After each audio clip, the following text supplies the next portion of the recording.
Hello, my name is Liana. I'm a certified sexological bodyworker, and this is my video reaction to the Huberman Lab Podcast, episode number 48, titled Dr. David Buss, How Humans Select and Keep Romantic Partners in Short and Long Term. I am trained in the somatic sexuality coaching modality that aims to help people embody their desired intimate life.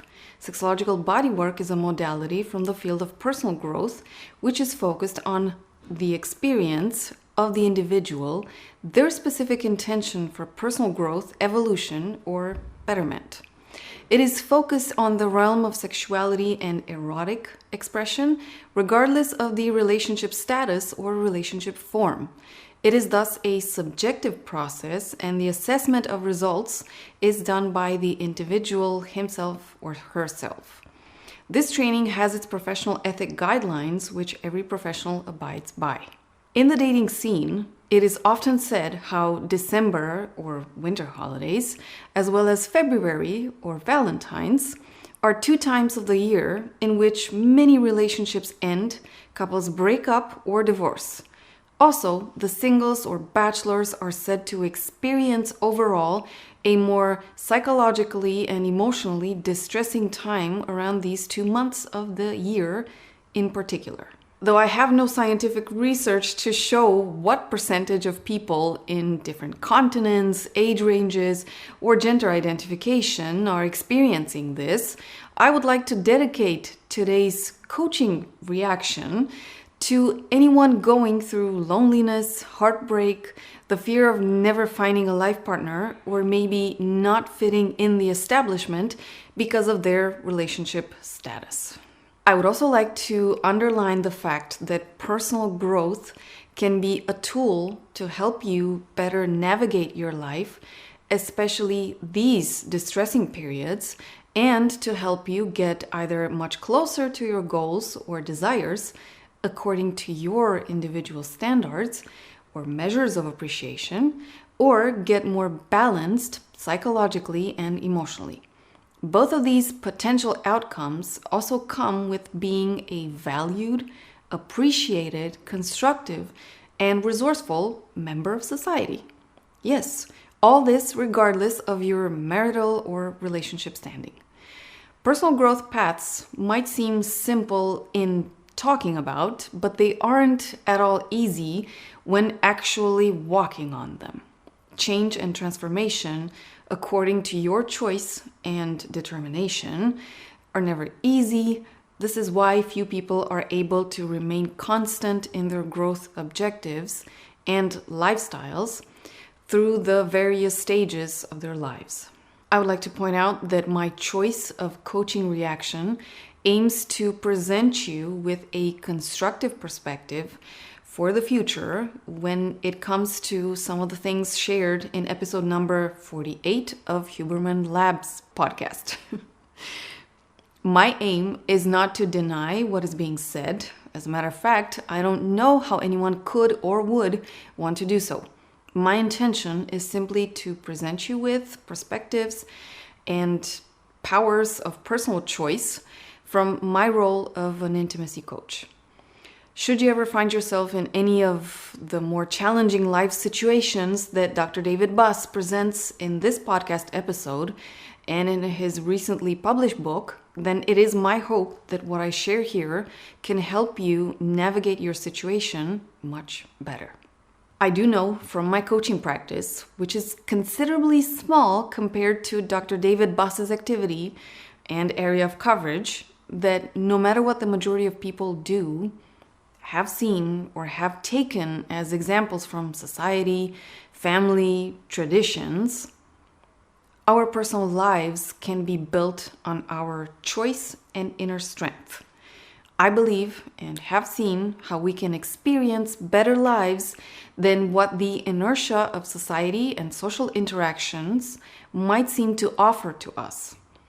It is thus my intention to apply the coaching spirit today, which is to identify and mobilize personal resources, also known as character traits, native, inborn, personal values, which are consciously chosen and applied, as well as practices, which entail efforts in concrete and physical action for you to shift your internal states and personal optics on a given situation in order to reach a desired goal or objective in the future or handle the situation much better.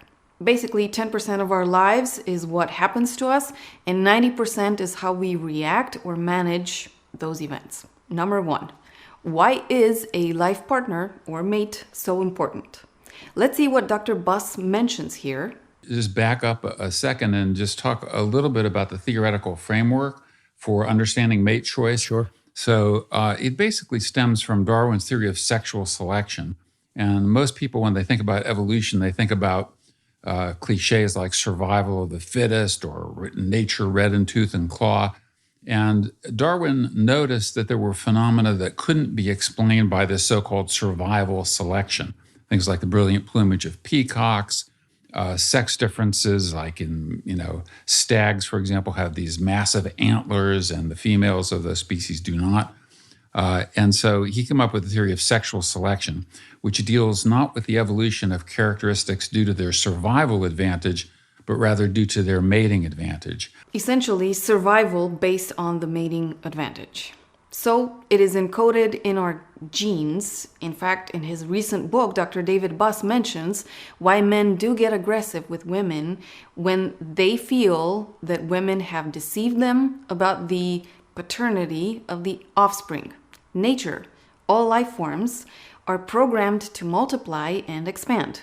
We're not just programmed by Disney cartoons to live and aspire for or to a beautiful and successful mateship, but also by nature. So this is what evolutionary psychology reveals, and this is the setting upon which we all operate. However, should you not find a successful partnership, or should you experience one of the more challenging situations, and I will explain here what I mean, the personal growth perspective is one to help you not succumb to the inertia of thinking you are a failure. There is an increasing amount of people who choose to remain single instead of in a lower quality partnership. And also, when people are in partnerships, some choose not to have children. The child-free option for many. I'm not saying to read into what I'm saying as, oh, you're a loser for not finding someone and not having kids like everyone, so you can't say that the grapes were sour anyway. That's not what I'm saying at all. I'm saying that based on your real life situation, which might not always be ideal, this is something that Dr. Buss mentions in his book. Maybe you live in a place where there aren't functional matches for you, either due to numbers or simply due to incompatibility of life perspectives. It's okay to not settle for something less than functional. Personal growth helps people consider alternatives in case they truly do not find a functional match. It's not easy. It's not the inertia of society and social customs. Before you consider an alternative avenue, a self-inquiry process with the help of a therapist, counselor, or coach could in fact be needed. These decisions are never easy. I wouldn't recommend to anyone to simply go down such a path, but I would encourage one to really sit with themselves and see if they could truly live in a different way.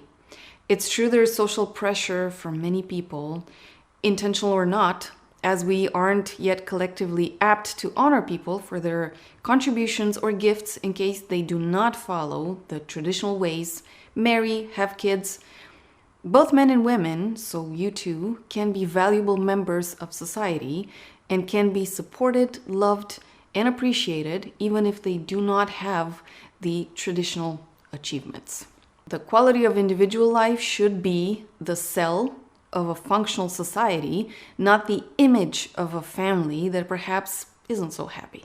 Number 2, what are mate value and sexual desirability? Firstly, let's hear from Dr. Buss what the evolutionary setting is for these two notions. But the second, most relevant to your question about mate choice, is preferential mate choice. That was the second causal pathway.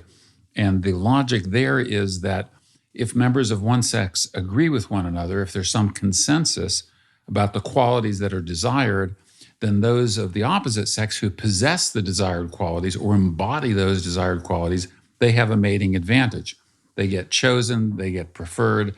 Those lacking desired qualities get banished, shunned, ignored, or in the modern environment become incels. And so the logic there is very simple, but also very powerful. And that is that whatever qualities are desired, consensually desired, if there's some heritable basis to those, then those increase in frequency over time. And this is one of the interesting things about humans is that we have mutual mate choice, which is not true in all species. So, and that is that it's not just a matter of, you selecting someone to be your mate, they have to reciprocally select you.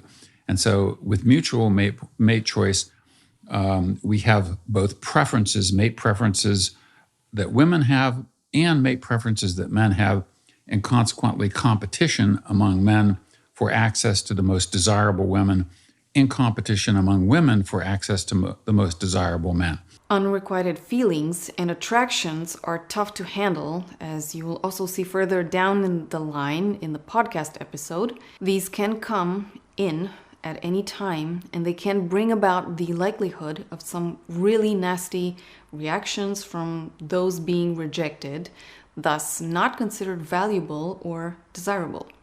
Specifically, there are two kinds of reactions that can essentially increase or decrease one's chances of desirability.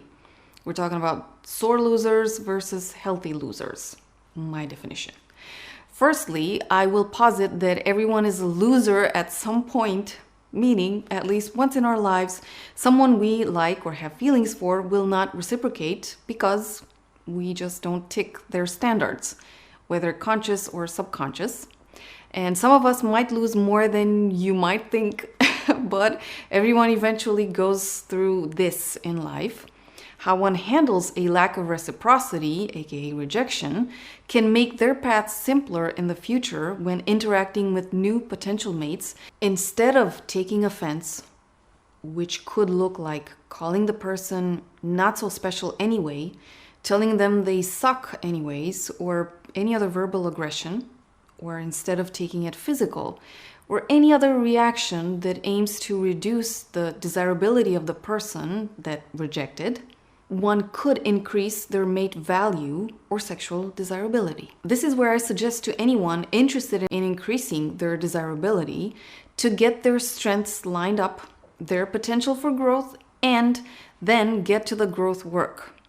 We're going to look at what makes people more attractive, at least according to Dr. David Buss's research.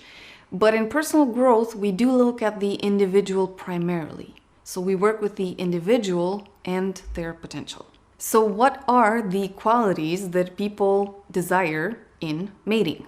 Firstly, Dr. Buss states that in the mammalian world, only 3 to 5% of all living representatives of species in this category actually have a long-term strategy. So 95 to 97% do not have long-term mating in their genes. Long-term bonding, attachment, and mate investment in offspring are seen as an evolution. That being said, let's look at what are the traits that people select for in mating. Universal desires, so things that men and women share. There are things like intelligence, kindness, mutual attraction and love, which is really kind of heartwarming because some people think that love is a recent Western invention by some European poets, but it turns out it's not true. You go to the Kungsan in Botswana, and they describe pretty much the same experiences of falling in love as we do, and even describe the distinction between this kind of infatuation stage of love and the attachment phase where you can't maintain this frenzy of infatuation and obsession for very long, 6 weeks, maybe 6 months at most. Otherwise, you can get nothing else done in your life. So mutual attraction, love, good health, dependability, emotional stability, although there's a bit of a sex difference there with women preferring it a bit more than men. And so basically, and these may seem obvious. So no one wants a stupid, mean, ugly, disease-ridden mate. And so perhaps obvious, but no one knew this in advance of the 37 culture study. Okay, let's stop right here. We've got as universal criteria, studied in over 37 cultures across the planet, intelligence, kindness, good health, mutual attraction and love, emotional stability with men seeking this a bit less than women, and dependability. As a coach, let me ask you this. Have you ever rated yourself in these areas? Or have you ever actively worked on these in a personal growth process? If no matter where you go on the planet, these are apparently sought for, how do you rate in these areas? And where could you work on to improve them? And how could you improve them? This is what therapy, counseling, or coaching helps you with. If you do not believe in the personal growth bubble, then family and friends, true friends, can also help you with these. In essence, relationships can help you get better at being a life partner, or mate, as evolutionary psychology names this role. The bottom line is you don't have to get into a relationship after a relationship in order to build yourself as a high-quality life partner. Taking time to analyze yourself honestly and impartially, and seeing what you can realistically work on, in your case, is an important step. So do you do it? Now, let's look at women's preferences. So women, more than men, prioritized good earning capacity, slightly older age, and the qualities associated with resource acquisition. So these are things like a man's social status. Does he have drive? Is he ambitious? Does he have a good long-term resource trajectory is one way that I like to phrase it, because women often, they don't look at necessarily the resources that a guy possesses at this moment, but what is his trajectory? One of the things that we do know across cultures is that women attend to the attention structure. So the attention structure is a key determinant of status. So the people who are high in status are those to whom the most people pay the most attention. So the attention of others to them, not how well a given potential mate can focus and pay attention necessarily. Yes. Yeah, exactly. And but women, look, I mean, is the guy, even in the modern environment, is the guy spending 8 hours a day playing video games, eating Cheetos and drinking beer, or is he devoting effort to his professional development? So hard work, ambition, does he have clear goals, or is he in an existential crisis, not knowing what he's going to do with his life? So those are some of the qualities that people look for. And also women use what's called in the literature mate choice copying. And this is related in part to the attention structure. That is, guys who have passed the filters of multiple women, those are like pre-approved men. So we've done studies where you just take a guy, photograph him alone, versus take the same guy, put an attractive woman next to him, or put two women next to him, and women judge exactly the same guy to be much more attractive if he's paired with women than if he's not. And some guys exploit this in the modern world by hiring wing women to go with them on dates and so forth. Oh, this is my sister, or a former girlfriend, or whatever. But you're correct in that women use multiple cues to assess these things, and they change over time. So. In the modern environment, even things like the attention structure, does this guy have 1 million Twitter followers or 3 Twitter followers? That is an index of the attention structure, and hence the status of the guy within the broader community. So let's recap a bit here, shall we? Good earning capacity, on average 3 to 4 years older than them, and they possess qualities associated with resource acquisition, social status, drive, ambition, long-term good resource trajectory. So what makes him a good earner in long term? And there's also the mate choice copying or pre-approved by other women. When it comes to the pre-approved faking part, where Andrew Huberman shook his head, many women who go for personal growth already, they know the low quality tricks that men from PUA, pick up artistry, use, such as the wing women, taking photos next to expensive cars that aren't there, the rude or verbal emotional cues aimed to make a woman feel less of value. Big red flag right there. Reverse psychology, or figuratively pulling the rug from under women's feet in discussions, sometimes even early on in the interactions. Like I said, women who go for personal growth can smell those a mile away. So I'd really encourage anyone wanting to get in a woman's good regards to go for genuinely developing in the universal values sought for, and then the preferences that women have, without implementing tricks. So if you haven't gone through financial coaching or financial growth process in your life, especially as a man, if you haven't gotten a genuine assessment of your talents and skills and of your self-esteem related to work, networking, social impact, perhaps this is a good place to consider investing in. If women do seek this aspect a lot in men, and we'll look at why they seek these traits in just a bit, how about you actually invested time and energy into it? Now, why do women go for men's earning capacity?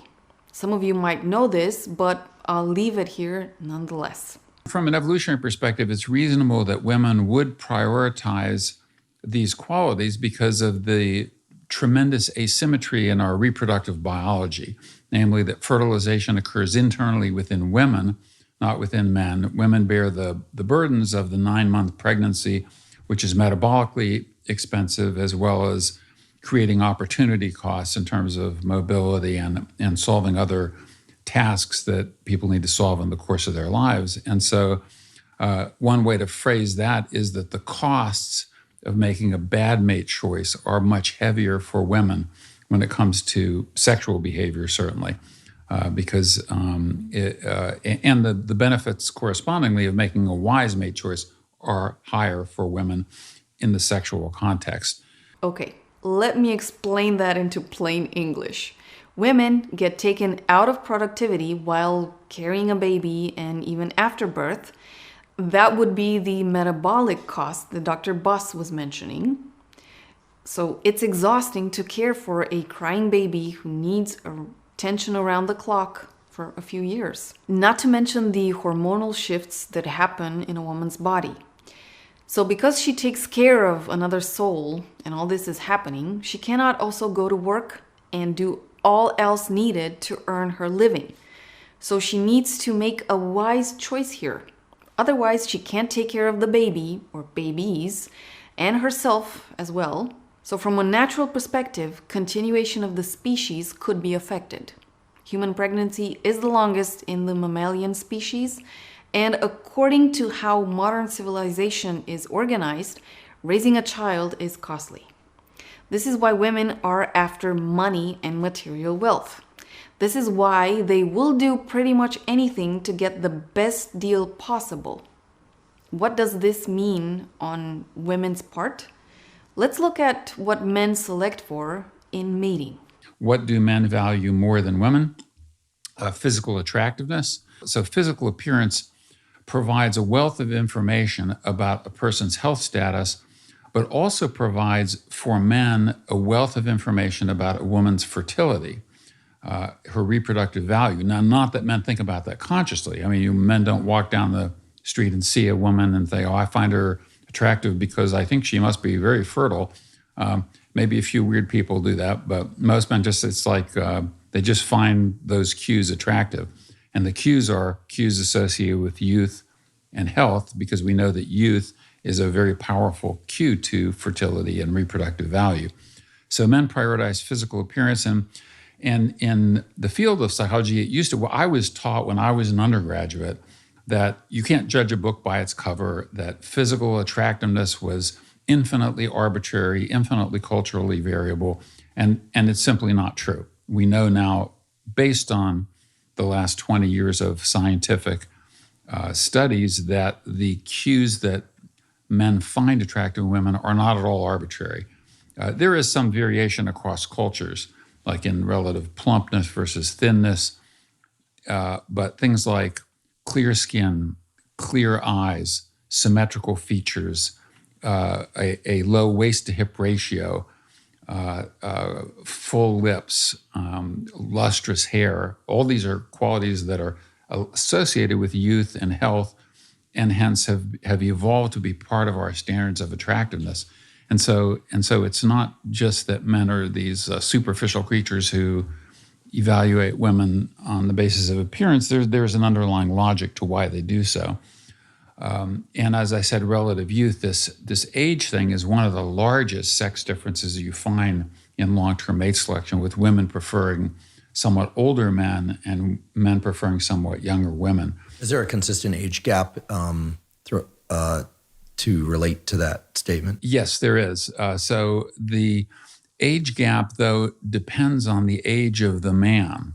So we can document this. So in my studies, what we found is that men preferred women who were about 3 to 4 years younger than they were on average. And I'll qualify this in a second. Women preferred guys who were about 3.5 to 4.5 years older than they were. So there was a sex difference going in the opposite direction.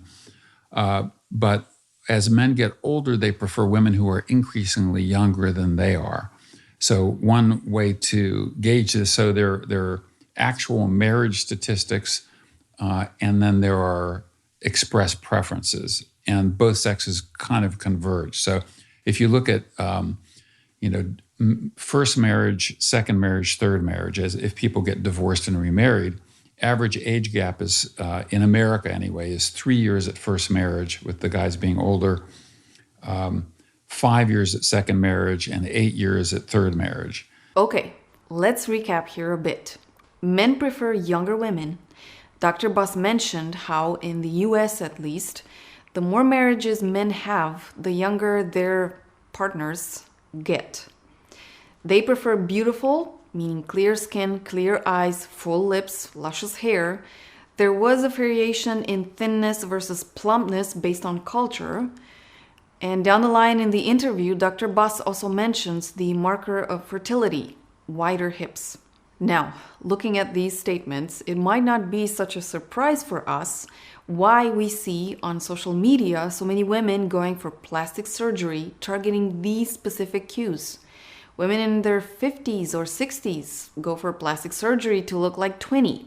Women who are 20 go for plastic surgery to enhance lips, cheekbones, eliminate any incipient sign of wrinkles, to enhance lips or buttock enhancement also.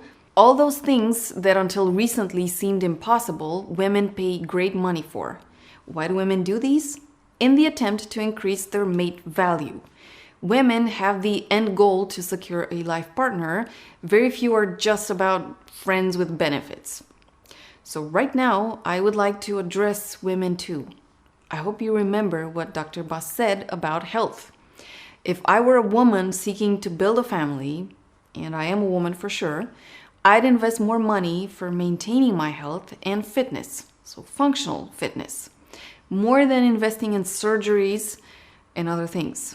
But I'm a woman heavily invested in personal growth, so this is my personal bias. Before becoming a coach, I had dedicated a lot of time to nutrition, overall health, and since I was a teenager, into my fitness capacity, mobility especially. Now that I also work in the personal growth field, of course I'm going to say that. But I firmly believe that a health tuning, so metabolic health, blood health, sexual health, psychological and emotional health, will make a better mother than aesthetic, cosmetic, and stylistic changes. Also, child rearing is a highly challenging and energy-consuming task which no amount of external tuning will address. Clearly, many of us know in a life partnership, partners want to also keep their intimacy active and have a bit of time for themselves, at least every now and then. So not just live for their children and that's it. As many intimacy coaches know, the category of mothers not having energy or time for themselves, as well as men who are put on second place after their offspring, which is understandable, in the long run does account for many unhappy marriages, termination of marriages, or any other unpleasant life situations that ultimately affect the children too. So what's my personal growth perspective here? I have two actually. The first one is this. No matter what men and women select for initially, in the long run, couples have to navigate their relationships and their personal well-being too. This is where personal growth approaches might come in handy. For those who understand this perspective, which is growth, my genuine encouragement is for them to get in the habit of investing time and resources in their lifelong development too. So not necessarily day in, day out, but still lifelong. It's much easier to navigate a crisis when you have a habit of bettering yourself. Yes, marriage, life partnerships, parenting, all these bring about crises too. Happy and balanced people make much more desirable partners overall. Receptive or responsive partners help keep relationships afloat. These two might sound like truisms or platitudes, but they're not. I realize evolutionary psychology doesn't look at the present moment, but rather trajectories from the past. But I'm not sure how much they have focused on quality of life. Qualitative studies are surely more challenging, but this is where professionals can come in handy. My rather educated guess is that if you were to poll or survey intimacy coaches and relationship coaches or couples therapists about relationship struggles and successfully overcoming them, you'd see these two traits in there: self-care and receptivity. Now, let's look at Dr. David Buss's findings on infidelity. One of the forms of human conduct that people like to keep secret. So if you go back now, say 70 years to the classic Kinsey studies, the questions about infidelity were the questions that most people refused to answer, and when the question was brought up, caused more people to drop out of the study. And so that kind of tells you something that, I mean, what do people conceal? Infidelity, incest, murder. There's a small handful of things that people universally want to conceal, and infidelity is one of them. But people do it. And so Kinsey estimated 26% of married women committed an infidelity at some point during their marriage, and about 50% of men. Other studies have given lower figures. And so the exact figures bounce around depending on, anonymity provided and how comfortable they are with the interviewer and so forth. They made a distinction about which kind of infidelity they analyzed. Sexual, so not emotional, not financial, just the sexual one. How likely are people in committed relationships to go behind their partner's backs and engage sexually with another person? For men, it's mainly a matter of sexual variety. So about 70% of the men, it's the opportunity presented itself. I was out of town and I had this opportunity. So low risk, low cost pursuit of sexual variety, sexual novelty is a key motivation for men. But women who have affairs cite that they're unhappy with their primary relationship, emotionally unhappy or sexually unhappy, and typically both. And this may seem like totally obvious that, well, of course, people, if they're unhappy in the relationship, are more likely to stray. But in fact, it's not true for men. So if you compare men who are happy with their marriage and men who are not happy with their marriage, there's no difference in their infidelity rates. And I think it goes down to that issue of, motive for seeking variety. Okay, let's unpack this for a bit. Firstly, infidelity is one thing that everyone dreads, even those who are unfaithful to their partners. They too dread being in that situation themselves, so being cheated on. It's really not easy to find out about or to suspect this. What can an individual do here?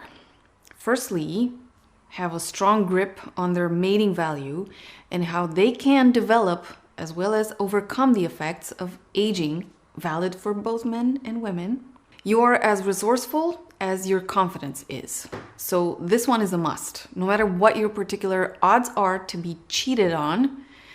Secondly, evaluate one's lows both objectively and subjectively. If it's a woman, we can look at what she can do to be more resourceful in intimacy. Objectively is where a specialist, therapist, counselor, coach might identify with a trained eye.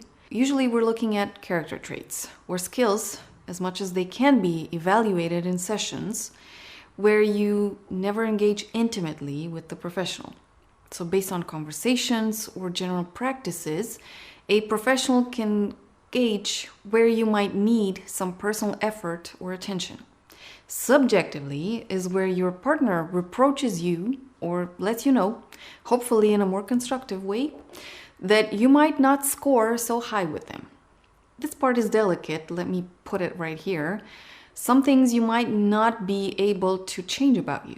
So maybe you can change some features about yourself, or you might not be able to embody very particular qualities of expressions that your partners might seek. Let me give you an example. You might not be able to withstand certain impact activities, no matter how much you tried. Your body might not be wired for that. Or you might not find arousing role play or dominant submission dynamics. It just might not be for you, no matter how much you love your partner and how much you try. But if your partner were to reproach to you that you do not take enough time, so you're always rushed, you lack patience, do not want to try anything new, do not take initiative, those are things that can be worked on, should you have it in you to grow in such areas. Usually the soft skills can be transformed as they fall in the area of bettering oneself. The hard skills, not so much, as our bodies and our wiring can't be changed that much, not without any drastic intervention anyway, or with truly sustained efforts. In my coaching experience, few people have the drive to radically transform while they are in long-term commitments. It's more likely that a breakup will bring that transformation about, or the drive to do that. When we lose somebody we placed high value upon, man, we truly get to growth. The second likelihood of transformation is comprised of the exploratory years before a significant partnership. And a third likelihood is one or more negative experiences, such as abuse, big rejection, and so on. Now, if it's a man, he could look at what he could do to make his partner feel better seen, heard, cared for, given more attention. I had a woman client who brought this saying to my attention: happy wife, happy life. Since women tend to cheat because they're unhappy and want to trade for a better life, then how could a man become a partner of higher relationship quality? Again, a professional could look at some objective aspects, and they could also extract the subjective directions from where a man's wife or life partner reproaches. Neither of these are easy waters to navigate for sure. So both men and women who feel they risk being cheated upon have some heavy hurdles to look at. Personal growth, when done in areas of high stakes, so losing a highly valued life partner, is painful, tough, and highly commendable. So over and over again, there are these instances that you describe where the assessment of potential mate, sexual or long-term partnership, are being made in the contents of good statistical practices, looking at the choices of others as a readout of your own choices. This seems to be a theme that this is not being made in a very narrow context, but paying attention to what other people are paying attention to seems to come up again and again. slightly off center from that, but still paying attention to what other people are paying attention to. Paying attention to what other people are paying attention to. This is an observation of Andrew Huberman's that I'd like to address. I can, perhaps superficially, put that on account of people's desire to fit in, adapt, and blend in with their kind. It's one of the features that have made us rise to the top of the food chain. However, there is a distinction here to make. One thing is to learn from people's mistakes or tap into mankind's wisdom, and quite another to copy and paste people's choices into our lives. That's called imitation. It might be necessary in our early years of life or when we're learning new skills, but imitation in our intimate relationships might not be a good way to go.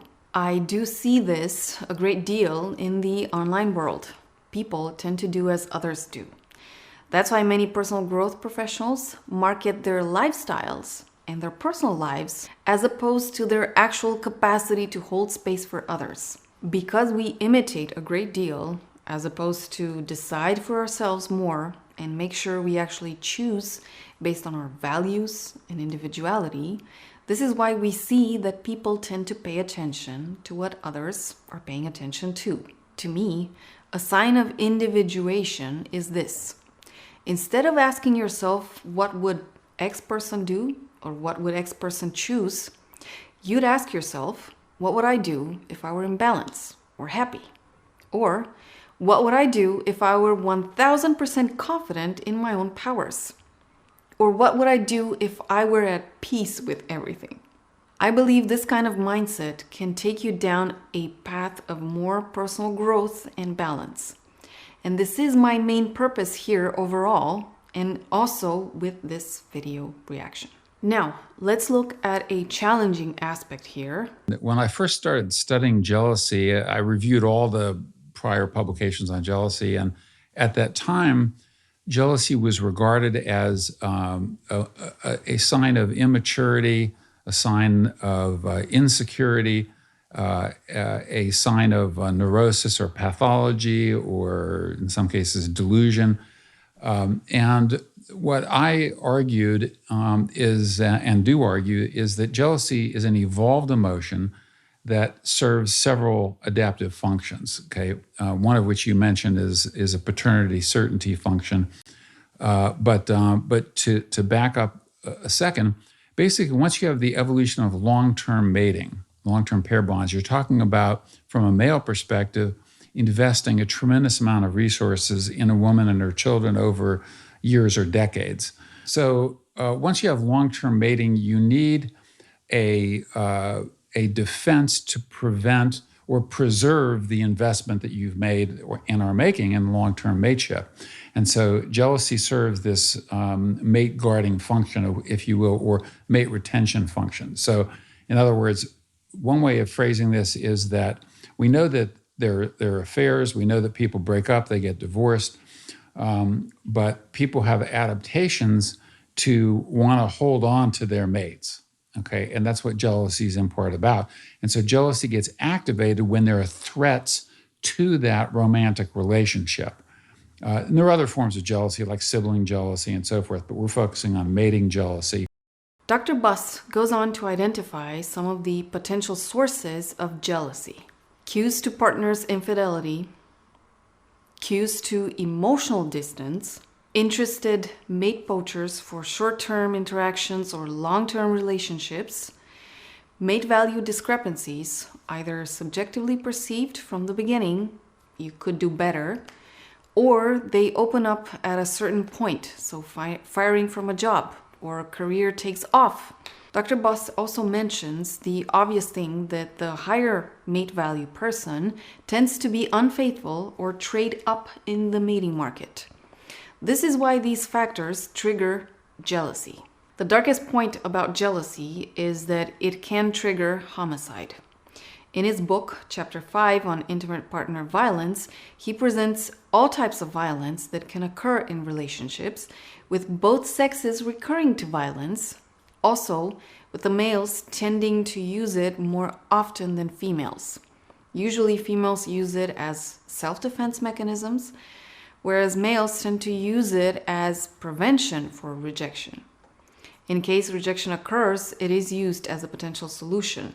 In some cases, violence can end up as homicide also.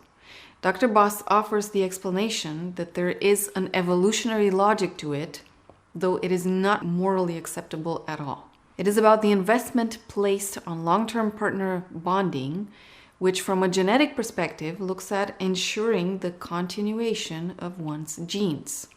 Yes, in the view of evolutionary psychology, males have competed among themselves for resources and also for access to the most fertile female in order to ensure the continuity of their genes.